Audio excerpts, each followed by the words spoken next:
Anderson, and you've indicated you want to reserve 3 minutes for rebuttal. Correct, sir?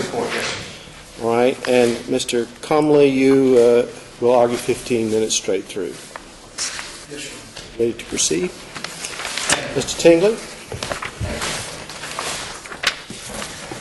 Your Honor, on behalf of my client, Suzanne Anderson, I thank the Court for accepting discretionary review.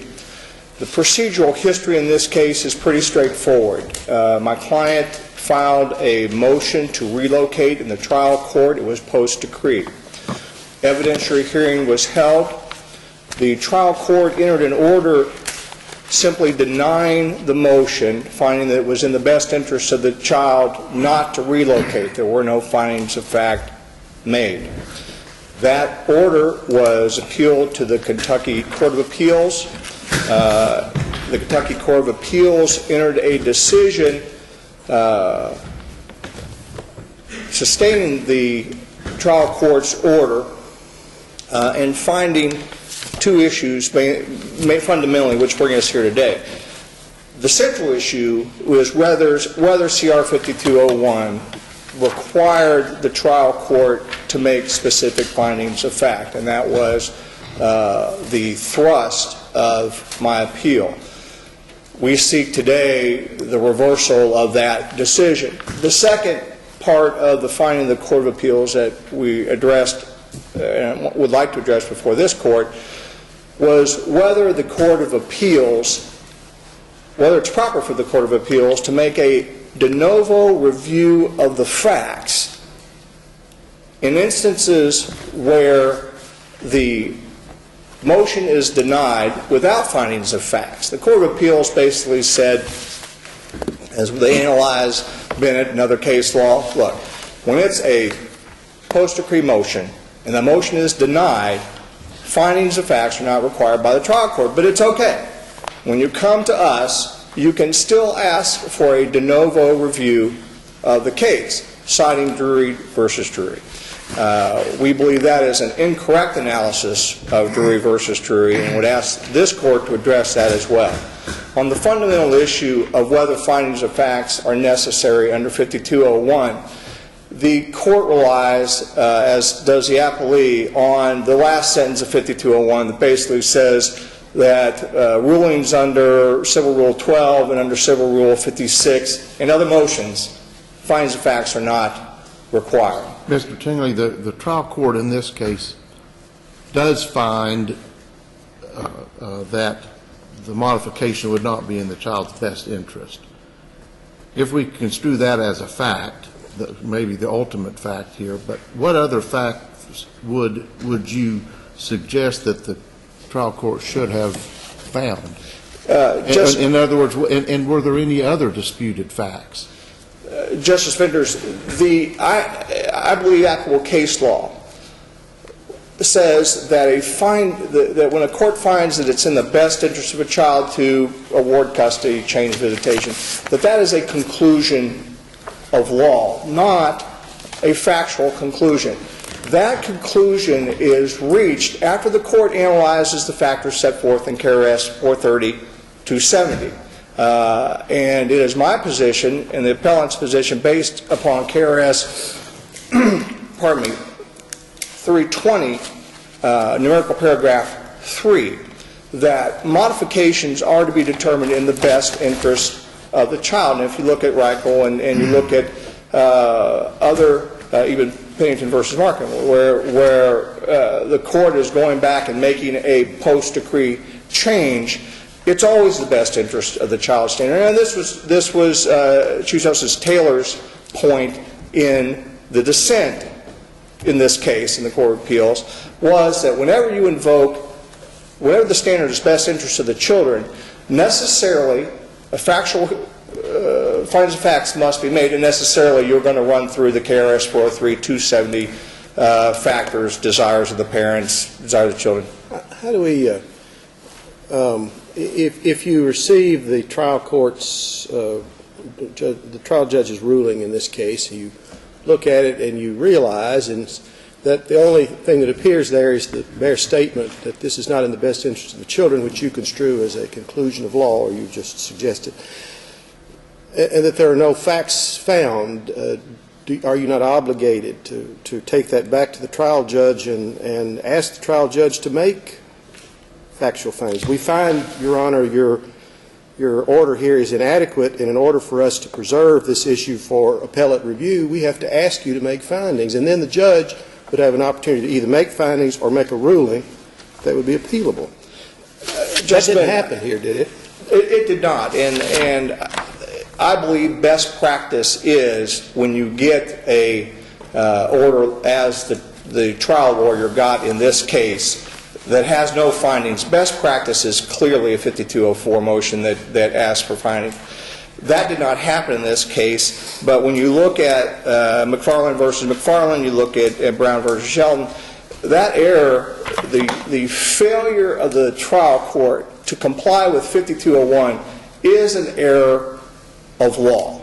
And there is prior precedent set, I believe, in our brief, and as I said, it's McFarland versus McFarland, Brown versus Shelton, which speaks to this direct point.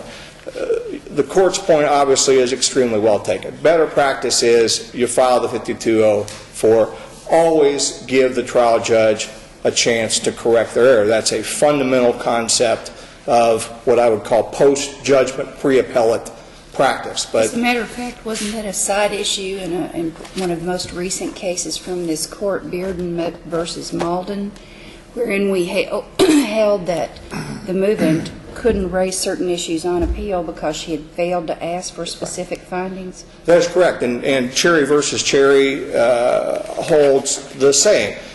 In Cherry versus Cherry, you had, and the law seems to distinguish between inadequate findings and no findings. And in Cherry, and I think Bearden, there may have been findings, but the findings were inadequate. At that point, you are clearly bound by 5204 to make request for additional findings of fact, and your failure to do so waives your ability to raise it. That is absolutely correct. Again, best practice would have been to file the motion. Trial counsel did not.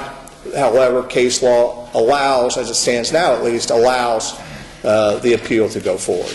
How extensive should these findings be? I think in Pennington, the trial court held that the child was doing fine, that in the current custody situation, and that was about it. And I think we held that was sufficient. Well, I dissented in that case, but our court held that that was sufficient. So how extensive must these findings be? If I answer the question in terms of case law, it's clear that it is not required that the trial court basically buttonhole every 403-270. If you're asking me as a family law practitioner of 26 years, I don't know why you wouldn't buttonhole the entire statute and just go down and at least make some finding on each element of the statute. It doesn't happen. It doesn't happen a lot. I don't know really why that is. When I prepare Justice Cunningham, my 5204, frankly, my form for that has every element of the statute. And I'm going through the judgment. I'm checking to see if the court ruled, and wherever the court missed, I'm asking for a finding on that area. I don't want to get to the Court of Appeals and say you didn't ask, Cherry versus Cherry. You don't get to present it. So, case law. If you look at the history, the truth is to pass muster, you hit 2 or 3 of them, and you'll probably be okay. Best practice. I see no reason why some comment, even if the court has said it in some of the better decisions I've read, the court says, the child is 3 years old, education is not an issue. Great. I mean, you've covered the statutory base. That's best practice. And Mr. Tingley, as I understand your argument too, that last sentence of 5201 that says findings of fact and conclusions are unnecessary on motions, your position is that under Civil Rule 1, this is a special statutory proceeding. So we have to look at the requirements of KRS 403 to determine whether the court performed its necessary function. Justice Aberson, that is my position, and in preparing for this argument, and researching the issue of is there case authority for the concept that the child custody statutes are a special statutory scheme, I would submit to the court McKinney versus McKinney, 257 Southwest 3rd 130. It's a court of appeals decision. No, I'm wrong. This was a Supreme Court decision where retired Chief Justice Stevens, in a dissent, in what is probably dicta, does identify the child custody statutes as a statutory scheme. I thought it was McKinney. I can get the court that citation. But yes, Your Honor, I think it is. And as the court is aware, when a special statutory scheme is involved, the trial courts are obligated to adapt procedural requirements as would fit the scheme, and that was Commonwealth Division of Unemployment Insurance versus Century Coal, cited in my brief. And let me just follow up on that, Mr. Tingley. Would your position be that, for example, as a general circuit judge, general jurisdiction circuit judge, if you receive a summary judgment and it relates motion as a judge and it relates to a contract, typically most circuit judges, I think, do find facts and conclude, even though they're not required to for Rule 56. And they would find the contract was entered into and there was consideration and all that sort of thing. And I'm trying to figure out where this failure to request findings fits in when you don't have just the ordinary civil action where it may be crucial to get a finding about whether there was consideration for the contract or whatever. Is that, in your view, contrastable to this, where the court has a statutory obligation with respect to finding certain things as they relate to the best interest of the child, so that that obligation exists with or without a request from counsel to make a specific finding? Yeah, the short answer is yes. Under decisions under Civil Rule 12 and under Civil Rule 56, Civil Rule 12, of course, is subject matter jurisdiction, venue. In these kind of decisions, the facts are usually not in dispute. And we know under Civil Rule 56 that the facts must not be in dispute, and the move would be entitled to judgment as a matter of law. And so when you're moving under 56, you're moving for judgment. When you're under Rule 12, you really are moving for a final judgment on some fundamental issue where the facts really aren't in dispute. The question is, do we have jurisdiction? Is subject matter personal, whatever. Here, I think that you've got and as again, Chief Judge Taylor pointed out, you've got a Civil Rule 52.01, which is enacted in 1953. You've got a No-Fault Divorce Act, which was enacted in 1974. If you read 5201 in the context of Rule 56, Rule 12, it seems at least clear to me that motions mean interlocutory type procedural. You don't have to find facts on why you granted the continuance. In my world of divorce law, when the judge says, mom can drive the car, dad gets the minivan, those are interlocutory orders. They get entered all the time. We don't need findings of facts for those. Those are the kind of motions we're talking about.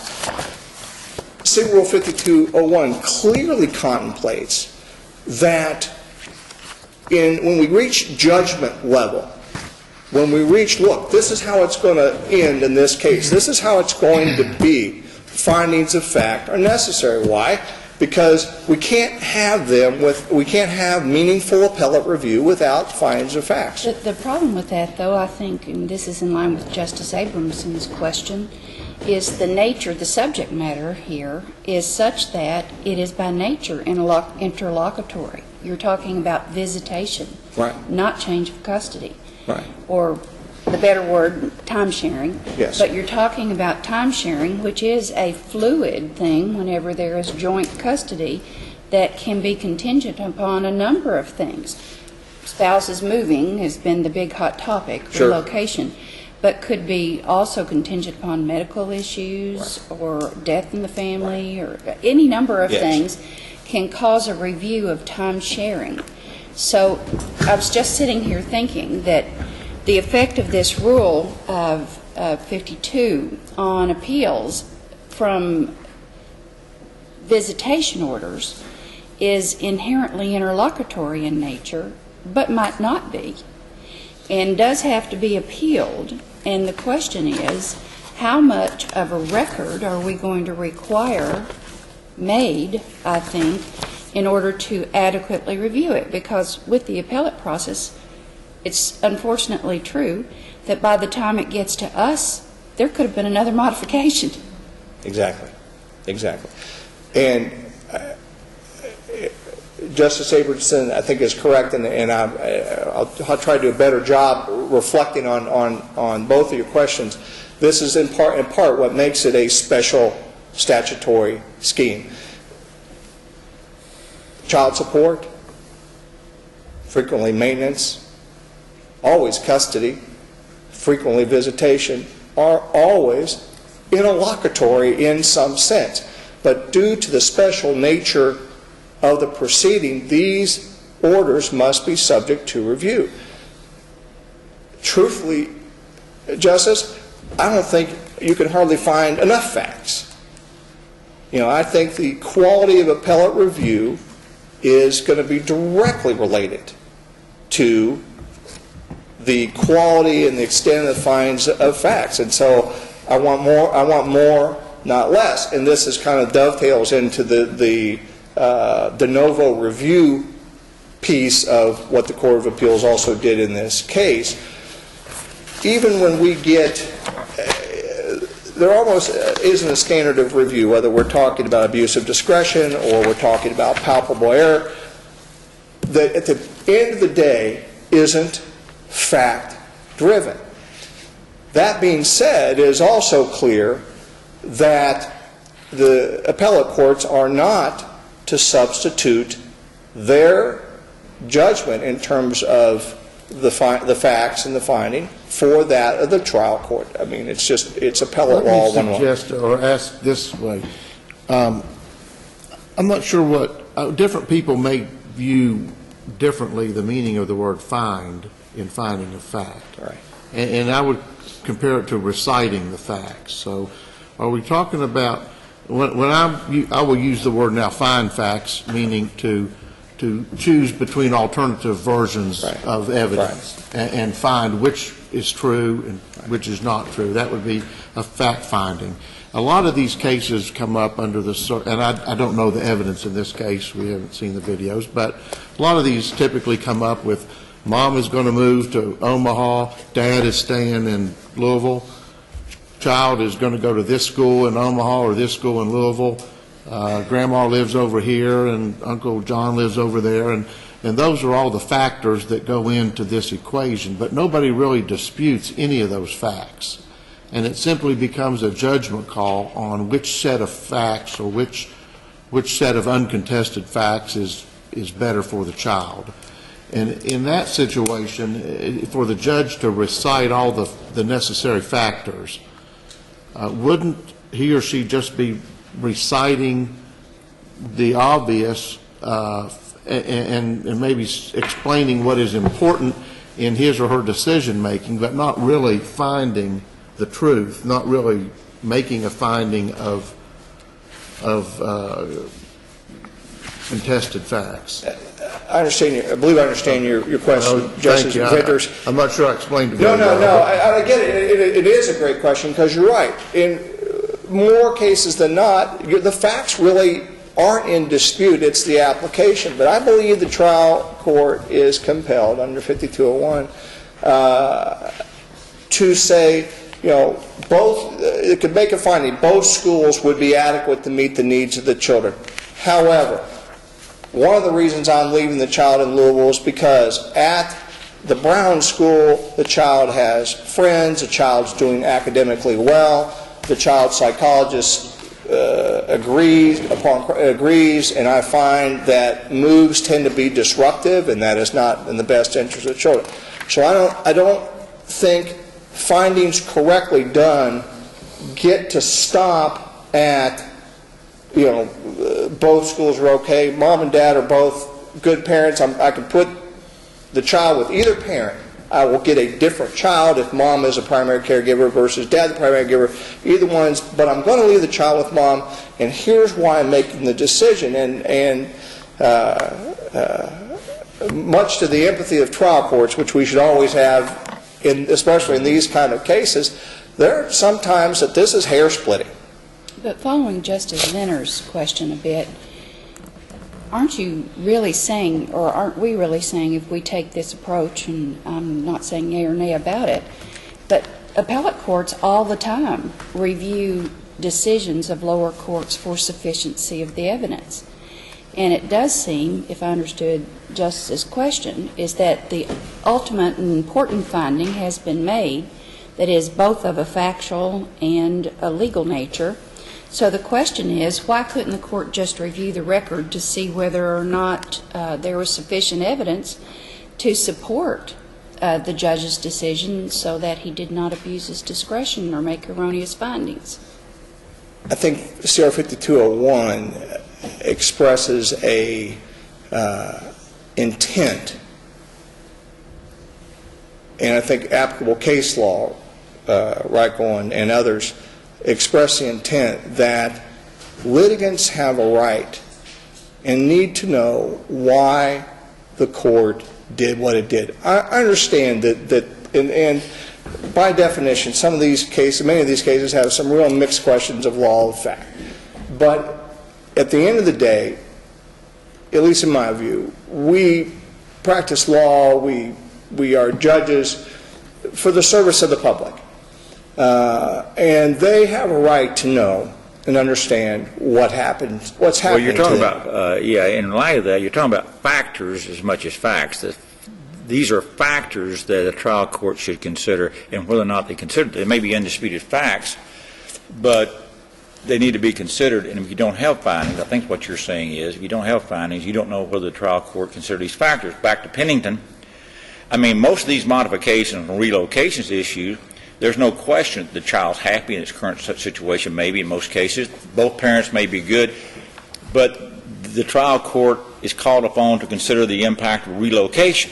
And if he makes no findings about the relocation impact, then he's not made anything that makes it goes to the relocation factors more than disputed facts. I'm not articulating it very well, but it seems to me like in Pennington, where they said the child is doing well in its current situation. That was the only finding that was made. Right. It never got around to addressing yes, but what happens if it goes off to Spokane? And the factors are he doesn't have many uncles and aunts here. Right. He's only such an age. The father travels all over anyway. It won't be onerous for him to visit there. And so when you're talking about findings of fact, it's more or less in these situations a finding of factors considered on the relocation issue. Would that be a fair statement? I think it's a fair statement. I think as I'm listening to what's coming through my mind is that KRS 403-270 really is saying are the factors we want you to, the legislature requires the court to consider, and within that, we come under one of the education, the child, looking at the schools, the connection to mom and dad. Those are the facts within the factors. That's the best I can address that particular issue. Counselor, unless we have, this may be the same thing Justice Cunningham was saying there, but unless we have the findings of fact, we can't get to the big picture here, which is the relocation. I mean, we've got a serious question, whether the Court of Appeals does a de novo review or what have you. If we don't know that, right. I mean, this is all procedure getting up to the big question. The big question is, can this woman relocate? We got two cases together. The next one's with a person in the military. It is not like, at least here you have a voluntary marriage. But are we putting off a person's marriage or the right to travel? I mean, we can't even address those issues until we get these procedural things out of the way, and we have to have a finding of fact almost to get that. That's certainly our position, Justice Shore. Findings of fact are at the heart of what trial courts do. And I think you can go broadly, safely, and say, look, when you hold an evidentiary hearing, especially when that evidentiary hearing is going to result in a final order, I don't care what kind of case it is, you must make findings of fact. Did the court in this case, we have not seen the videos yet, make any comments on the record before making his final findings? Justice Noble, I don't believe so, but because of the procedural nature of it, I wasn't. Nature. Right, right. I don't believe so, but I don't know for sure. Mr. Tingley, your time has expired. You've responded to a number of questions, but you still have 3 minutes of rebuttal time reserved. If you'd like to summarize very quickly, though. Justice Minton, I would. Thank you if I could reapportion my time. This case, I believe, is important for two reasons, and I would urge the court to not allow the Court of Appeals decision to stand. On the issue of judicial economy, if it becomes the law that when these motions are denied, no findings of facts are required, what is going to happen is there's going to be an uptick in subsequent motions being filed, because the nature of this practice is children are involved, a lot of emotion involved, people are going to come forward and say, well, I don't really know why I got denied, so let me try to hold my head this way and see if I can't get it across the plate. More importantly, I believe, is our responsibility as a legal community for citizens to understand why the court has done whatever it is they do. My experience as a practitioner is, even with clients who have not prevailed, when I've got, and I can go through with them, a articulated decision that makes findings where the court explains what it does, the clients many times will say, I don't agree with the conclusion. I didn't get what I wanted, but I understood what the judge did, and it's over. And when it's over for the parents, it's over for the children. Because whether children know the litigation is going on or not, in terms of a conscious knowledge, it permeates the relationship between the two parents. They know on a deeper level. So I'd urge the court to reverse this decision and enter a decision which requires, whenever a post-judgment motion is made, especially a motion to relocate, as was the case in this case, that the court make specific findings as required by 5201. Thank you. Mr. Comley?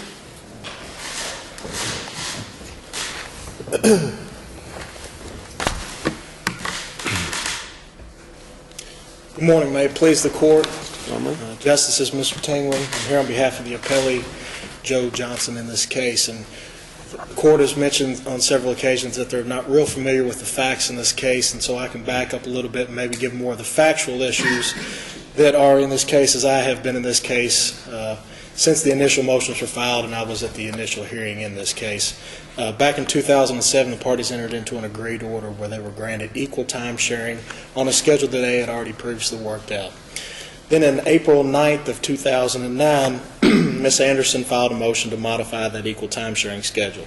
The parties have been going on what was then a 2-2-3 time sharing schedule, where they wouldn't be away from the child for more than 3 days at a time.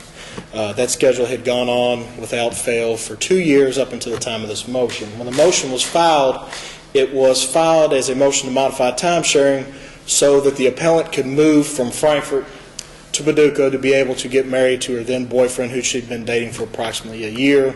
Her suggestion at that time was to reduce the time sharing from the 2-2-3 schedule that they had been operating under to a schedule where the appellee would get the child every other weekend and some substantial time during the breaks, which would have then drastically cut down on the time that he was able to spend with his daughter.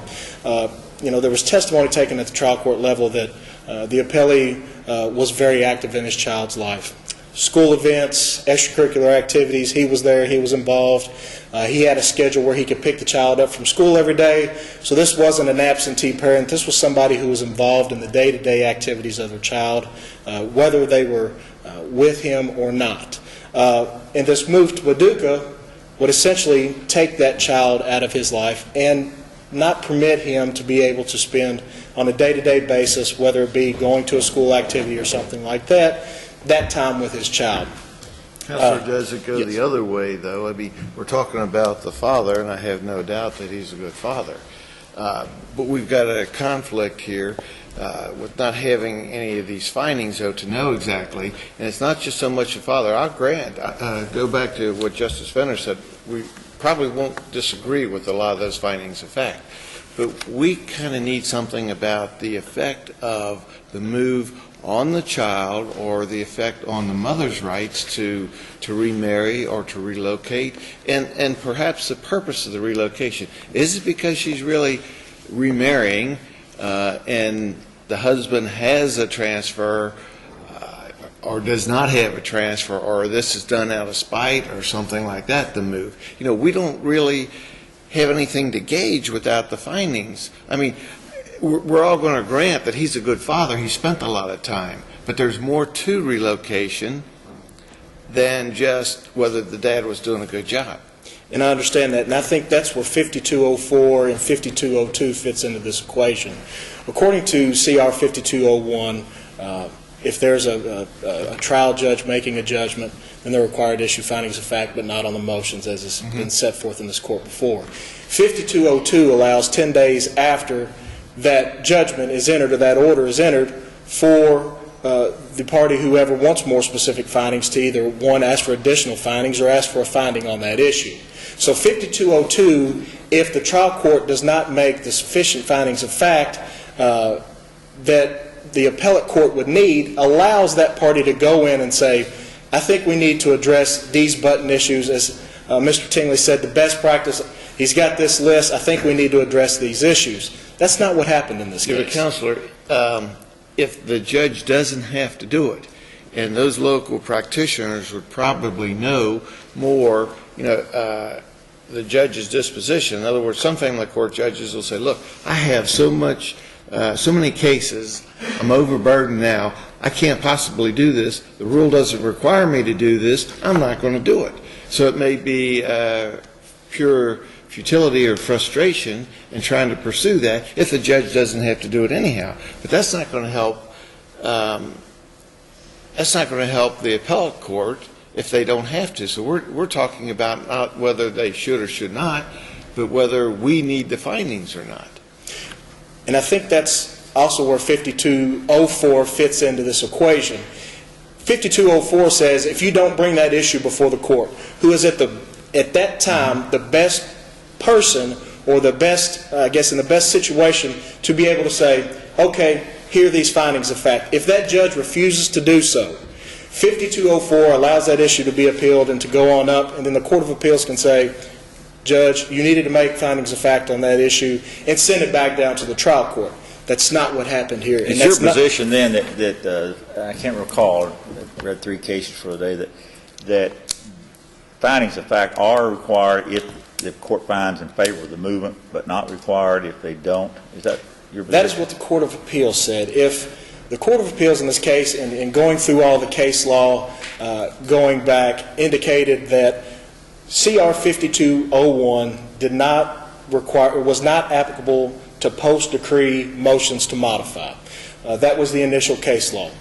Then it went on, the court changed a little bit and said, what is your position? I'm interested in knowing your position on that. Well, because it seems to me like my history is that most times these motions are granted and they allow the child to be moved. And it seemed like in those situations, it would behoove you to want to be here arguing today that the findings should be required. Because in most instances, majority of the instances, they come down on behalf of the person wanting to move, and they let them move with the child. A great deal of them. And so are you saying that in those instances they are required to make findings because the movement prevails, or they're not? I believe when the motion is granted, the case law holds, and I would agree that that situation, the findings of fact are required. And that's what the case law has held, and that's what the Court of Appeals stated in their opinion, that if this motion is granted and the change is allowed to happen, and in this situation we've got a time-sharing issue where we look at what's in the best interest of the child. If the court finds that it's in the best interest of this child to be able to move to Omaha, like in Pennington, or in this case, that it was in the best interest of the child to move to Paducah, then the court needs to make specific findings of fact on that issue. The court... Yeah, well, let me ask this question. I mean, I'll have to confess, as I asked your opponent, that it seemed, at least at first to me, that it would be helpful if we'd have the advantage of the trial judge having ruled under a 5204 request saying, no, 5201 says I don't have to make those findings, and then we'd have a clear situation where the trial judge had an opportunity to, in effect, clean up a mess if he'd made one, which makes an appellate ruling much more comfortable to me, having given the trial judge at least a shot at it. In this case, the judge has not really had a shot at this issue, but my question really has to do with the dissent in this case. Judge Taylor says, well, it doesn't make any difference. This is totally distinguishable. We have here a situation where we're not asking for additional findings. The judge made no findings, which, according to the dissent, is an error of law, pointless for a lawyer to go back and ask for additional findings when none were made in the first instance. And if 5201 does not require findings, then why require it to be done in the first? So I want you to address that argument, because that is an obstacle I want to get beyond, to talk about whether findings are required under 5201 in the first instance. How would you address the dissent's position in this case? Well, I think that issue is addressed in 5204 as well, which indicates that if a finding of fact is not made on an issue that is essential to that case, here, the findings of fact of why this move is either in the best interest of the child or not in the best interest of the child, 5204 says the case can't be remanded simply on that issue unless it's brought to the trial court level. In this case that we have here, there was sufficient time for these 5204 motions to be filed, or a motion to alter, amend, or vacate to be filed. And so to not allow the trial judge to be able to do that at that point in time, when he was in the best place, for a judicial economy, in those type of situations, to be able to address those issues as far as the facts of the case. And if the parties wanted more facts, additional facts, or facts regarding these issues, they could have brought that motion pursuant to 5202, and then if the trial judge just simply refused to do so, then it can go up. 5204 says, though, that if you don't file the 5202 motion, the relief that the appellant has requested in this case is not able to be granted. The Court of Appeals can't remand the case back if you don't request that to be done. But I thought the thrust of the dissent was making a distinction between no findings versus inadequate findings. Or maybe that wasn't really the thrust of it, but that language floats around there. And do you see any distinction between the fact that a judge has made no findings, other than, of course, the principal finding, versus finding inadequate findings?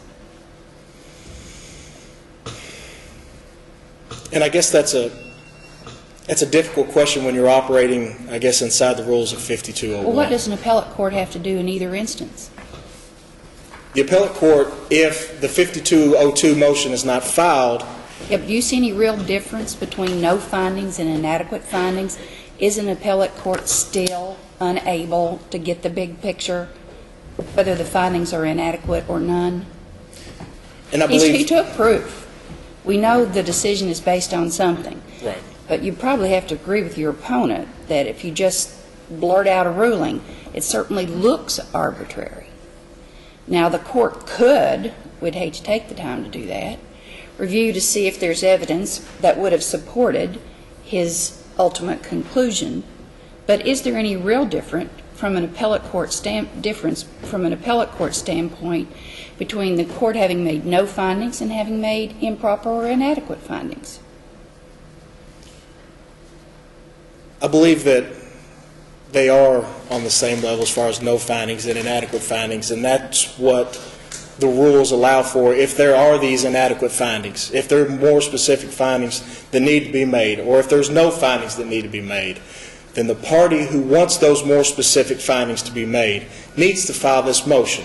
If they do not file the motion, 5204 says the Court of Appeals can't remand that back. It can't remand it back down to make more specific findings. In fact, Or even if it does go on up, and it goes up because the court wouldn't make any more findings under the rule, the appellate court is still in the position of having looked to the record to see if there's evidence to support the judge's finding, or to make a point-blank rule and say, in all instances where you don't do this, it's required, we're sending it back.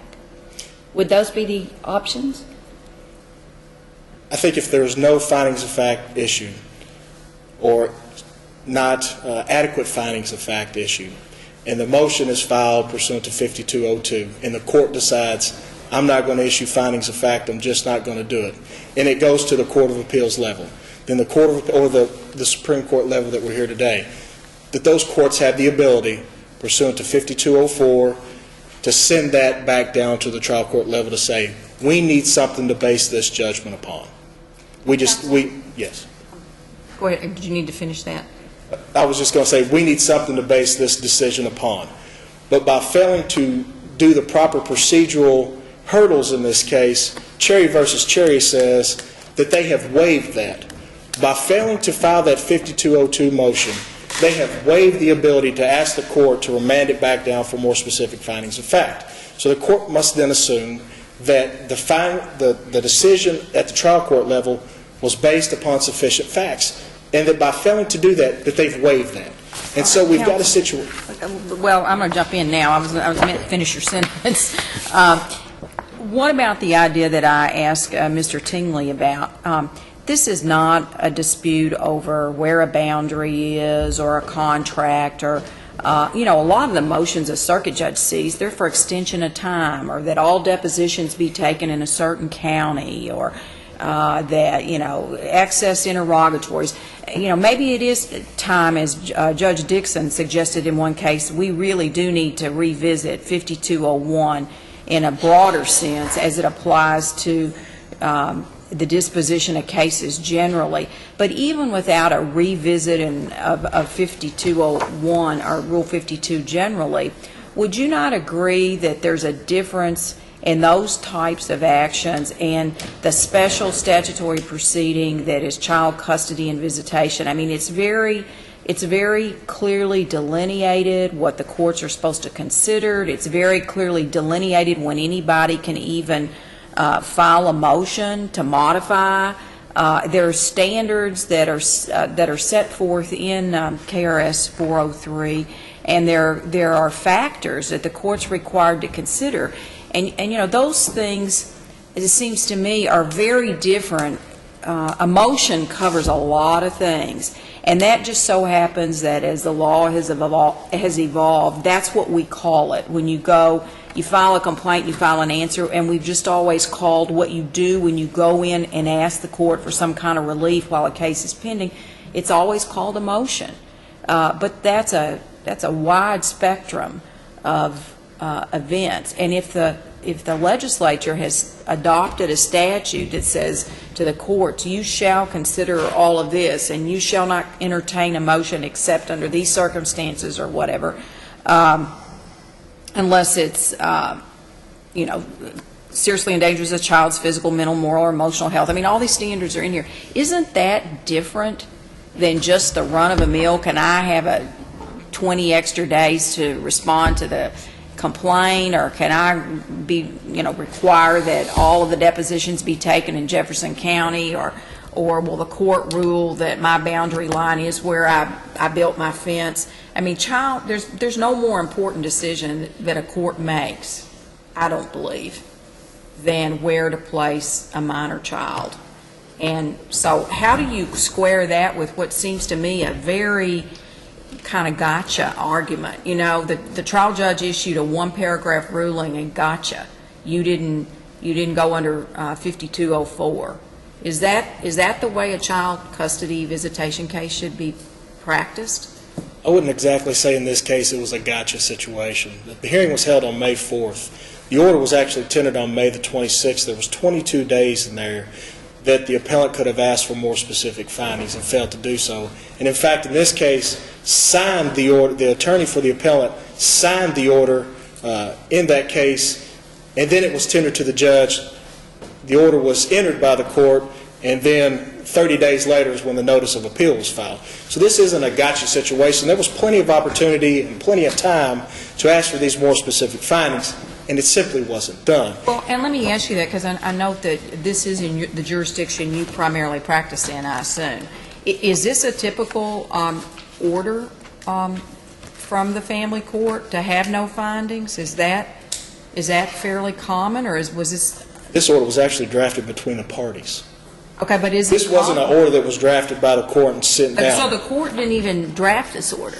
The order was drafted by the parties, and that's why the signatures of both parties were on that order. Well, The I court, don't think the order I saw, I'm just looking at Exhibit 2, and the one I saw doesn't have that. And maybe that's because there's a second page, and I just don't have the second page. But On the I'm second looking at page- Exhibit 2 in Mr. Tingley's brief, and it just has the judge's signature. And there's no indication of service, and maybe there is a second page, but I don't have it here. I'm sure it's in the record if it is. right. On the second page of that order, there is a have-seen, signatures of both attorneys. Submitted by. And then submitted by, and so both the attorneys in this case saw this order, approved this order, sent it to the trial court signed this order, and then the appeal was made 30 days after that. So this isn't a situation where it was, gotcha, we managed to slip this order in, you weren't in your office or you were somewhere else for the 10 days to be able to file the 5202. This was a situation where 22 days ticked by, the order was circulated between the parties. So are you saying that the judge announced his decision at the conclusion of the hearing? Yes, the judge announced his decision at the conclusion of the hearing. After hearing all the testimony, both parties testified, 3 lay witnesses testified, and the judge at that point in time said, I find that it's not in the best interest for the child to relocate to Paducah, Kentucky. I'm therefore denying the motion Did he say to anything modify else? time Did he sharing. say why it wasn't in the child's That was the ruling that was made by the trial court at that point in time. No oral motion was made at that time for specific findings of fact. No request was made at that time for specific findings of fact. Nothing was done until the notice of appeal was actually filed in this case. So there was an opportunity for the appellant to say, we need some findings of fact so I know why this order was issued this way. And it was never done. Or to suggest something in the drafting of the order, Correct. since it had to be signed off on by both parties. You know, the facts that you've given us, I think, make the situation procedurally more egregious. But back to the point of, should this apply in domestic relations cases? How much of a burden is it to go back any more on a domestic relations attorney who's going to try to appeal a case, to go back to the court and say, I need more specific findings to make this appeal, any more than it is for any other kind of an attorney? And it's not going to slow things down because you've got a number of days in there before you have to file your notice of appeal. So why should we make an exception to the rule for domestic relations cases? That would be my argument. If the parties want more specific findings because they believe that they need to appeal this decision or it was based on abuse of discretion by the court, they need to request those findings from the court and be able to let the court set forth in a timely manner what those reasons are. I don't see this as being unduly burdensome on attorneys, and I don't think the subject matter makes it unduly burdensome at all. And the fact that there are statutory requirements doesn't get it done because you don't know what the court relied on. Yeah, I want to go back to what Justice Abramson had asked you. In the process of announcing the court's ruling, did the court or did the court not recite the evidence and give an indication as to what factors it considered? From what I recall, and you'll have to forgive me, that was 2 years ago as of about a week ago. From what I recall of that hearing, it was the trial judge, after hearing all the testimony, it was a multiple-hour hearing, 5 witnesses were presented. After hearing all the testimony, the trial judge at that point in time said, I find that this relocation to Paducah, Kentucky is not in the best interest of this child. So the and therefore order denying the motion. properly reflects the trial court's pronouncement then? Yes, Your Honor. I mean, and that's why the order was written that way, because that's what was said at the conclusion of the hearing, and then that's why both attorneys signed off on it. The opportunity was had, though, if either attorney wanted specific findings in this case, for those to be laid out. But it didn't happen because, at that point in time, I'm not sure why. As a practical matter, if you're considering taking a case on appeal, isn't that an appropriate and perfect time to consider everything that you need to do and whether you've got something to appeal? Wouldn't that be a part of your decision-making? I believe, as Mr. Tingley set forth earlier, best practices, that's what needs to be done. And when you take these cases... I'm not sure that's best practice. That may well, according to the rule, looks like required practice. I would agree, but in this Maybe the case... best one, too. And in this case, that wasn't done. And I guess, and to go back to your question, you were wanting to know whether domestic relations practice changes this situation around any. And I think we need to look, in going back to the Pennington case, where we are in this case. This isn't a situation where we're pre-final hearing, I guess, as people in the domestic world calls it. This is post-final hearing. This is a post-decree motion to modify a previous order that was already entered by the court. So I think, the interlocutory nature, as the court set forth before, of these rulings kind of changes this situation a little bit. This isn't the situation where the court is issuing a motion for summary judgment on a boundary dispute because it's clear by all testimony that this is where the boundary is, and there's no doubts about that. Family law, because of the nature of what it is somewhat fluid. And in fact, this case has been somewhat fluid since this 2-year appeal has been going on. And I know that is not before the court at this time, but there have been things that have happened in the interim to make this, somewhat of an interlocutory situation as well. But I mean, But I think what Justice Abrams is getting at is a brand new ball game when you start talking about relocation. It may be part of the same lawsuit, but you're talking about a brand new ball game. My overarching concern is, I think, it's probably the same as hers. There are very few decisions the trial court makes, and other than child custody and determination of where they live and whether or not a child who's within a nurturing environment with relatives all around is going to be lifted out of that environment and taken off to Tokyo. So why should we require findings of fact on a property line dispute and not on something that important? I think that's the overarching question that I have to answer. and I believe up to the point in the time of the final hearing, 5201 says you've got to issue the findings of fact because that is the trial sitting, the trial court sitting as the jury at that point in time. That up to that point in time, this is when 5201 applies, and you have to issue findings of fact.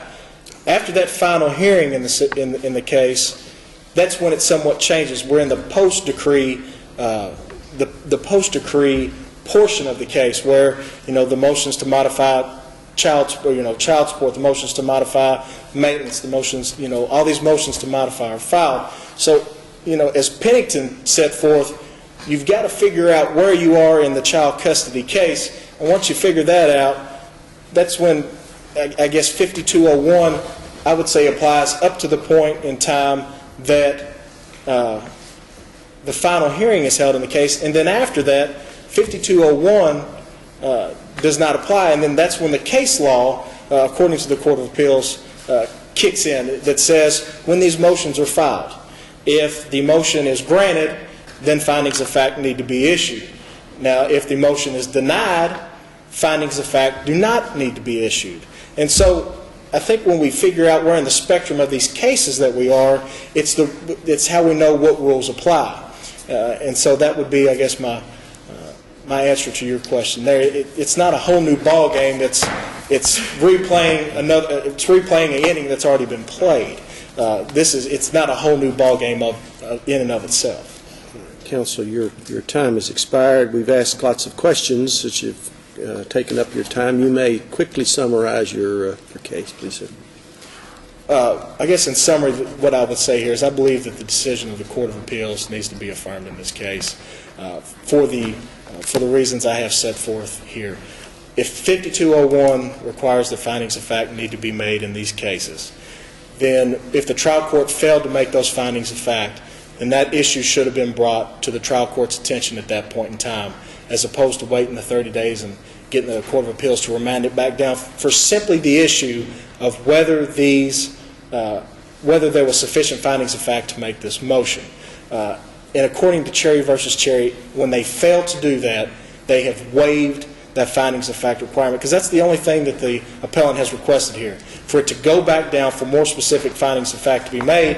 And if those findings of fact to be made, then they would be able to appeal it back onto the Court of Appeals. So I believe they've already waived that requirement, and we just request that order be affirmed. Thank you. Thank you, Counsel. All right, Mr. Tingley. Thank you, Your Honor. May it please the Court. Justice Noble, the case that I referred to earlier regarding Justice Stevenson's reference to the child custody statute as a special statutory scheme is McCormick v. McCormick, 623 Southwest 2nd 909, Kentucky 81, 623 Southwest 2nd 909. Justice Cunningham, your question regarding especially relocation framed the question in terms of the party that wants to move making the motion. Often, and under the new Supreme Court rules, it'll be the party who wants to object to the move.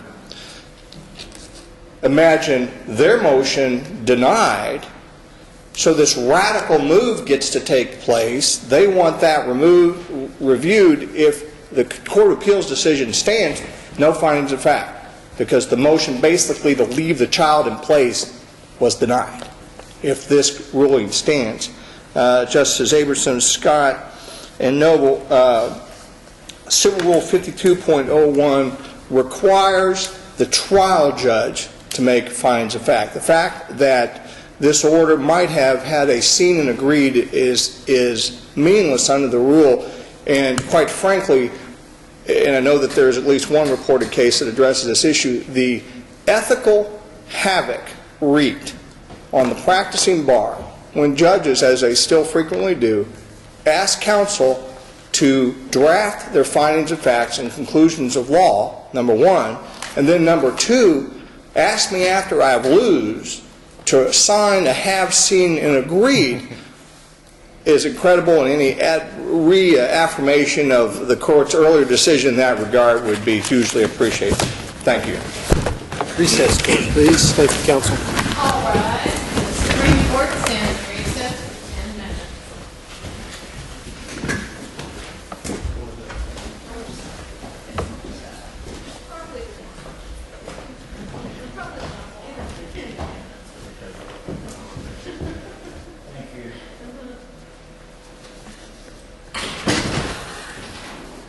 There are